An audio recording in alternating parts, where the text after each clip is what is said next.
இந்த மனவாட்டம் அதாவது டிப்ரெஷனை வந்து 2 வகையாக பிரிக்கலாமா. ஒன்று தானாக உண்டாக்கிக்கிறது, இன்னொன்று எதிர் விளைவை உண்டு பண்ணுகிற அல்லது நரம்பு சம்பந்தப்பட்ட டிப்ரெஷன். தானாக உண்டாக்கிக்கிற மனவாட்ட நோய் இருக்கு பாருங்க, அதுக்கு ஏதாவது சூழ்நிலை காரணமாக இருக்கலாம் அல்லது இல்லாமலும் போகலாம்.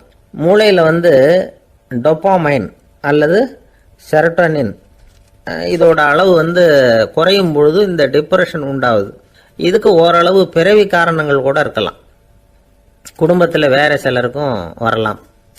பாதிக்கப்பட்ட பெண்ணை வந்து பார்க்கறதுக்கு பலவீனமாக தெரியும், கடுமையான குற்ற உணர்வு இருக்கும், தனியாக இருக்கிறதுக்கு ஆசைப்படுவாங்க, நடு ராத்திரியில் எழுந்திரிச்சு உட்காந்து கஷ்டப்பட்டுக்கிட்டு இருப்பாங்க, கொடூரமான முறையில் தற்கொலை பண்ணிக்க முயற்சி பண்ணுவாங்க, தீ வச்சுக்கிறது, அமிலத்தை குடிக்கிறது, தூக்கில் தொங்குறது. இப்படி தானாக வரவழைச்சிக்கிற மனவாட்ட நோய் வந்து மறையக்கூடிய நோய். ஒரு தடவை வந்தால் 3லேருந்து 6 மாதம் வரைக்கும் நீடிக்கும். இடைப்பட்ட காலங்களில் நோயாளி இயல்பாக இருப்பார்.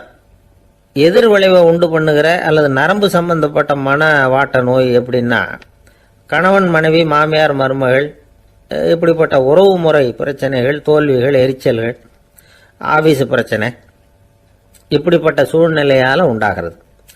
எல்லாத்துக்கும் மருந்து இருக்குது, மார்க்கம் இருக்குது, கவலைப்பட வேண்டியதில்லை, தைரியமாக இருக்கணும்.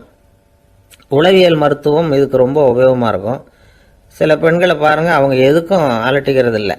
ஒரு அம்மா அப்படி தான் தன்னுடைய கணவனை அழைச்சிக்கிட்டு ஒரு மனநோய் மருத்துவர்கிட்ட வந்தாங்க.